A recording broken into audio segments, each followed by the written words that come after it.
The Harmattan, a dry, dusty wind from the Sahara, had arrived in Lagos, cloaking the city in a thin veil of ochre.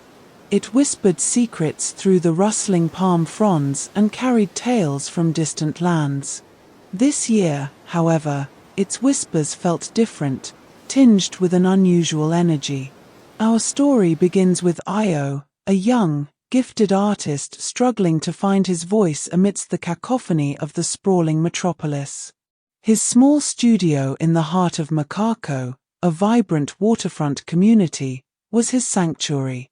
The Lagos sun, usually a fierce and unwavering presence, now cast long, dancing shadows through the dusty haze, creating an ethereal stage for his thoughts. One Harmattan morning, as Io sketched the intricate patterns of sunlight filtering through the cracks in his wooden walls, a peculiar old woman approached his studio. Her face was a roadmap of time, etched with wrinkles, and her eyes held the knowing glint of ancient stories. She carried a small, intricately carved calabash. "The Harmattan whispers secrets, young one," she rasped, her voice like dry leaves skittering across the ground. "Secrets the sand dunes have carried for centuries. This," she held out the calabash, "holds a fragment of one.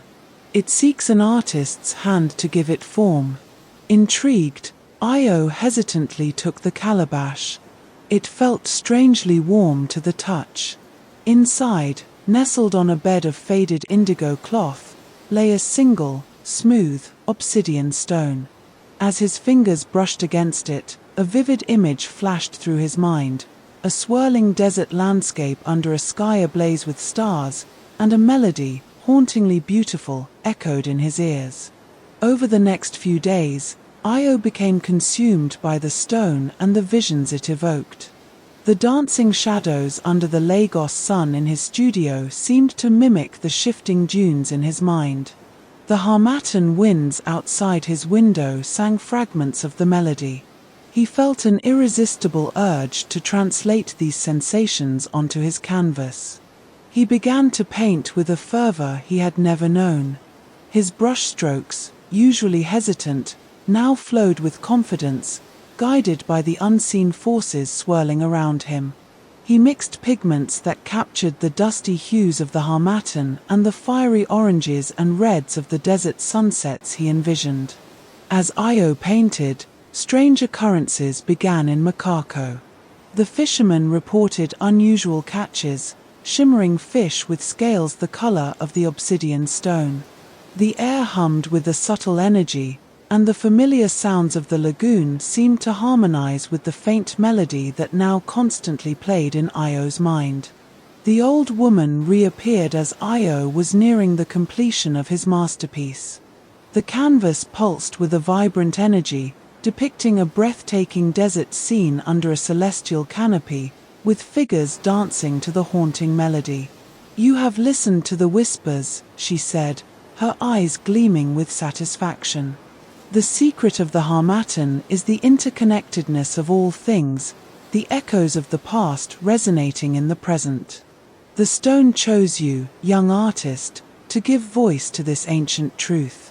As she spoke, the obsidian stone in the calabash began to glow. A beam of light shot out, touching the center of Io's painting. The colors on the canvas swirled and shifted, and the melody grew louder, filling the studio and spilling out into the bustling community. Suddenly, the Harmattan winds outside intensified, carrying with them not just dust, but a palpable sense of wonder. The shadows under the Lagos sun danced with an unprecedented vibrancy, mirroring the figures in Io's painting. People in Makako stopped what they were doing, captivated by the unseen energy that permeated the air. The old woman smiled knowingly. "The secret is no longer silent," she said. "It now dances with the shadows and sings with the wind, a reminder that even in the heart of a vibrant city, the whispers of ancient wisdom can still be heard." Io looked at his painting, no longer just a depiction of a desert landscape, but a living testament to the power of connection and the enduring magic carried on the Harmattan winds. He had found his voice, not in the clamor of Lagos, but in the silent whispers of the past. Loved Io's story? Hit that like button. Want more? Subscribe.